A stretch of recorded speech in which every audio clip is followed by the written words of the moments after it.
We have used the lock action before, but let's take another look here. You can see that from now on, you just need to lock RSN to acquire more reporting permits.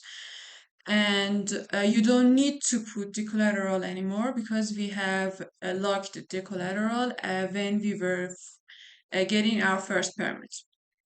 But don't forget that if you want to have multiple vouchers, you need to put the collateral for your each of your vouchers separately because you need to get your WID token and you just need to put the collateral to get each of your WID tokens. You can run multiple vouchers in one network or multiple networks and the collateral may vary for uh, networks, different networks.